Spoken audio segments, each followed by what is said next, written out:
এর হেডলাইটের আলো স্বল্পতা। আপনি যদি গ্রামগঞ্জে বাইকটি চালান সেক্ষেত্রে আপনি হয়তো বা এর আলো বিষয়ে অতটা সমস্যার সম্মুখীন হবেন না।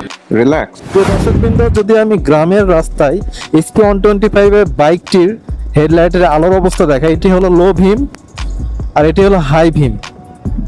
এটি হলো লো ভিম আলো, দেখছেন কি পরিমাণে ব্রাইটনেস, এটি হলো হাই ভিম। তো এটিতে মোটামুটি চলা যায়, গ্রামের আলো রাস্তায় চলা যায়। আর যদি আমি ফগ লাইট দিই তাহলে আলোর অবস্থা এটা হবে, একদম পুরো রাস্তা ক্লিয়ার। তবে যদি আপনি হাইওয়েতে রাইড করেন রাতে, বিপরীত দিক থেকে যখন কোনো গাড়ি আসবে তখন আপনার বাইকের আলোটা দিয়ে রাস্তা দেখতে পারবেন না। সেক্ষেত্রে অবশ্যই আপনাকে একটি ফগ লাইট লাগাতে হবে। হ্যাঁ ভাই, ঠিক আছে, 100% ঠিক আছে। প্রিয় দর্শকবৃন্দ, এখন আছি আমি রংপুর ঢাকা মহাসড়কে।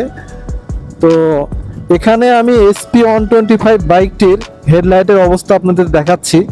এটি হলো হাই ভিম, এটি হলো লো ভিম, এটি হলো মেন হেডলাইটের আলোর অবস্থা। আর আমি যদি আপনাদের ফগ লাইটের আলো দিয়ে দেখাই তাহলে এটি হলো ফগ লাইট দিয়ে SP125 এর আলোর অবস্থা।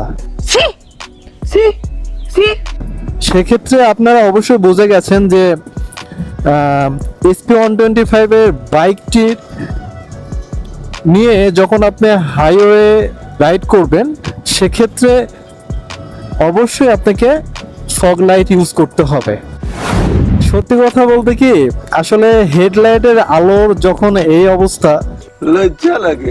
তখন ইচ্ছা করে হোন্ডা কোম্পানির যে ইঞ্জিনিয়ার রয়েছে যারা এই হেডলাইটটা তৈরি করেছে তাদের নিয়ে এসে ওই বান্দর, ওই ঘাটাস, ভম্বল, ছাগলা, গরু, ব্যাঙ্গের বাচ্চা 20 কিলোমিটার রাস্তা হাইওয়েতে রাইড করতে লাগাই দেয়।